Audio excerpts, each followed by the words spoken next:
A sense of deja vu and disappointment for the Miami fans pouring out of American Airlines Arena tonight. Their team routed from the get-go tonight by the Spurs, and for the second straight year, San Antonio wins Game 3 on the road in the NBA Finals, and it was never really much of a contest for most of the night. One of the great offensive displays in NBA Finals history in the first half in particular for the Spurs, and they basically put the game away there. Miami made a run at him in the third quarter, but San Antonio hangs on to win it tonight, 111-92. He's Shaq, he's Chuck, he's Smitty, I'm Matt. There was a lineup change, which we discussed briefly in the pregame. You didn't think Spurs had a chance maybe to win another game in this series, let alone do what they did tonight. Let me just tell you something. I got to take my hat off to Kawhi Leonard and especially Danny Green. Those guys played amazing. That 19 for 21 spurt they were on. That's how they started the game. Unbelievable. It was unbelievable. But like I say, Kawhi Leonard and Danny Green, to me, were the key to the game. If somebody had told you before this game, it's just the final box. No, it's not the final. But it's close enough. No. It's a near final box. Yeah, you know, if somebody told you Tony Parker was going to go 4 for 10 and Tim Duncan was going to have 14 points, yep, you would say, well, the Spurs not going to win this game. But listen, Kawhi Leonard and Danny Green, they were amazing. I mean, they were flat out amazing. That's all you can say. Take your hat off to those guys. Not Kawhi Leonard for scoring, but Danny Green, he kept stealing the ball. He had 5 steals. But those two guys were, to me, the story of the game. A first half record for any finals half for San Antonio. They shot just under 76%, and as Chuck mentioned, hit 19 of their first 21 shots to start this game. They put up 41 in the first quarter. That's the highest scoring first quarter of the postseason for any team. And, you know, why have me tell you about all this when we can show it to you? There we go. Let's show it, man. There it is. There's LeBron.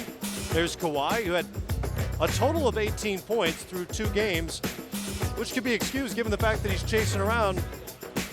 I mean, we talk about their offense, but their commitment to defense to start this game, deflection, Chuck said it, steals, Danny Green and Kawhi Leonard took the challenge defensively as well as knock down shots. There's Green with the force and the turnover, Leonard, and again. I said before the game that Kawhi Leonard was going to be the X factor. I bet you the conversation you had with Popovich's son, I'm proud of you doing your thing. Stay aggressive. Early in that first half, he was not in foul trouble, and I think he went 6 for 6. That was the highest scoring quarter of his career. He had 16. James gets going as well, knocks down a 3, knocks down another 3. He had 14 in the first quarter, was kind of doing it single-handedly for Miami. Well, he needed some help, but I love the Kawhi Leonard offensively. There was no hesitation. He caught it, he shot it, he had a move, he took it quickly, got to the bucket, and here's Manu Ginobili doing what Manu does. Did he call that, Chuck? He didn't call bank on that one. LeBron needed some help, and they needed some defense. Is that 41 points after the first quarter? 41. Yes. It's the most the Heat have allowed in any postseason quarter their entire franchise history.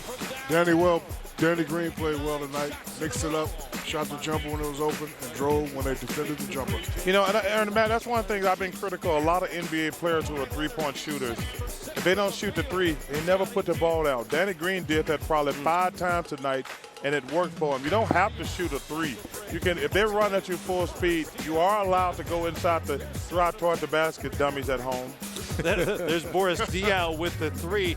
They put up 71 in the first half, and again, that's the best, hottest shooting half in NBA Finals history, a 21-point halftime lead, the most by a road team in the finals since '96. Third quarter was Dwayne Wade's. He had 11 in that quarter, fouls his own miss there, and then Wade. This one got a little scary.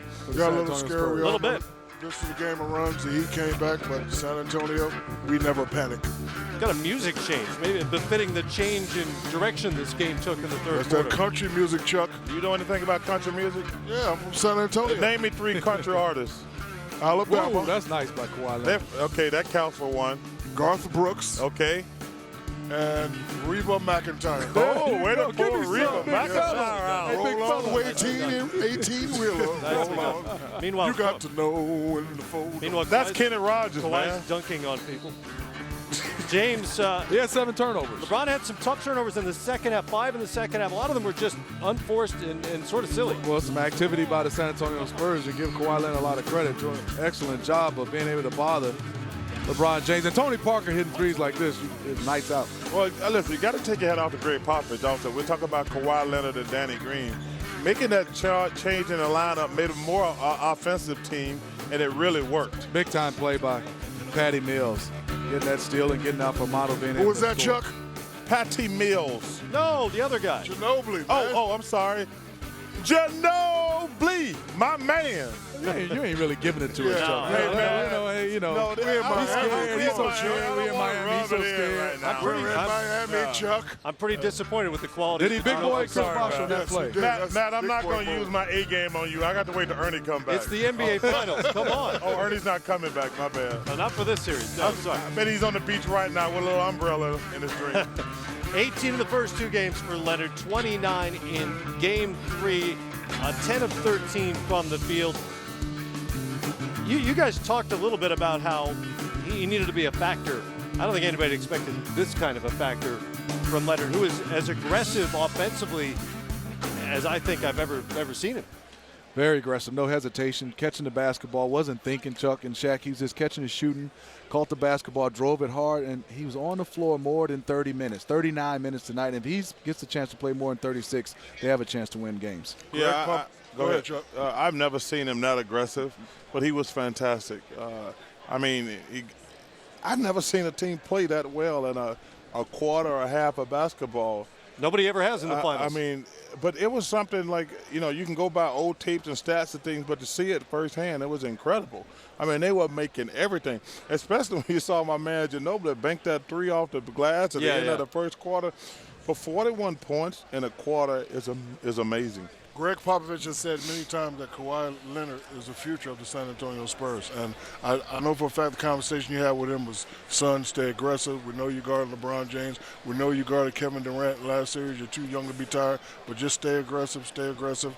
You've seen the little thing right there where Popovich punched him in the chest. He has confidence in this kid. Everybody has confidence in the kid. And he came out and he played well tonight. Just 22 years old and the night of his life here in Game 3. Time for the Stat of the Night presented by Corona Extra. Some of the numbers from that 71-point first half. Again, that is the hottest shooting half in NBA Finals history. 76%. Biggest lead by the road team since '96 and the most points in the first half since the '87 NBA Finals when the Lakers put up 75. Eric Spoelstra kind of scratching his head all night long. Here he is after the game. Ethan Skolnick, Turner Sports Bleacher Report. Eric, why were they able to get so comfortable offensively so early in the game? Well, we came out at a different gear than what we were playing at, and it just seemed we were on our heels the most part of the first half. And then when we started to get to a different gear in the third quarter, it was just tough to change the energy of the game. So you have to give them credit for really coming out with an aggressive mindset on both ends. Coach Rodney Fisher, our Sports Radio. Coach, you guys were able to cut them, hold them to 15 points in the third quarter. What'd you guys do different defensively in the third? Played a lot harder. And it'll take that in this type of series for 4 quarters. And even then, that doesn't guarantee anything. You still have to play well on the other end, and the empty possessions from the turnovers obviously are very tough to overcome. Tim, here in the front. Eric Spoelstra there trying to explain what happened. He said his team played harder in the third quarter. I don't know if that necessarily explains what you saw in the first half. Is there anything X's and O's wise that happened differently in this game to account for the explosion we just saw? Well, with the lineup change, Chuck always talks about San Antonio legs. Miami legs look kind of dead today. What they did was just force them to play defense on the wing. And believe it or not, San Antonio speeded the game up, and, Miami couldn't handle it. And then, on the offensive end, Miami, it turned into a one-on-one game. They didn't have as much ball movement as San Antonio had. And then they allowed San Antonio to get the big lead. They tried to come back, but we all know the San Antonio Spurs will not panic. They will not continue to make silly mistakes.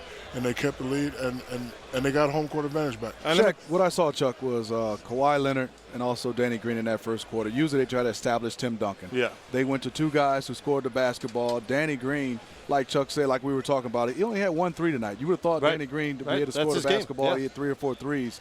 You know, taking the ball to the rim, being able to get some steals, doing something other than standing there just shooting the ball. They got involved defensively and offensively, and I like the way those guys were attacked. Saved Tim Duncan, and they didn't really have to go to him to establish himself in the offensively. Yeah, I thought, obviously you're 100% correct. Danny Green, I've been critical of some of these NBA players who are three-point shooters who don't work on their game. You don't have to shoot a three. When guys are running at you or playing you on the three-point line, you should be able to get around them. You know, the scout reports, Chuck, is to run him off the three. Just run him off the three. But a lot of guys, they don't shoot it. They just pass the ball. You don't have to do that. And I thought he was great defensively. He had 3 or 4 steals, 5 steals total to get going in the first half. But Kawhi Leonard was amazing to me. His energy level, he went at LeBron. I mean, LeBron is asked to do so much. That's a nice lefty right there. And also, I will admit one thing. There was some really awful officiating in this game tonight, too. There was some also awful, just terrible officiating. On both accounts. They didn't favor any team. I thought there were a lot of calls out there that were brutal. And but listen, this is all about Danny Green, Kawhi Leonard, and the San Antonio Spurs. I got to tell you something, man. These guys are amazing to me. Like I say, they got the best point guard in the NBA in Tony Parker. They got the best coach in the NBA. And every time you think like it's the end of the road, they keep coming back. Yep. Nobody, Nick, I'm watching television and reading news. Everybody thought if there was going to be a blowout today, it was going to be the Miami Heat blowing them out. But for them to come out with their energy level and just the game was never in doubt. No. Like, we're sitting in the back like, well, if they get it to 10, and they got it to 10, then it goes back up to 16, then they get it to 10, and it goes back up to 16. But I don't think you ever thought the Spurs were going to lose this game. And it's just all about their organization, guys. They're an amazing organization. An offensive clinic tonight from the Spurs, who steamrolled the Heat from the tip tonight here in Miami, and they've taken home court back with a 2-1 series lead. Bobby on the left side. Bobby Ramos, bottom line. This is for both of you. You have a great defense. They're averaging 104 points a game. You have a lot of offense. You haven't broke 100 yet. Is the problem your lackluster defense, or is it the problems you're having offensively? Lackluster offense.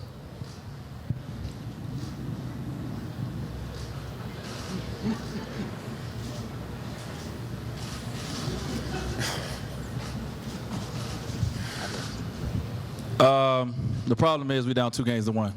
That's the problem. We got to figure out how to tie it up. Mark on the left side.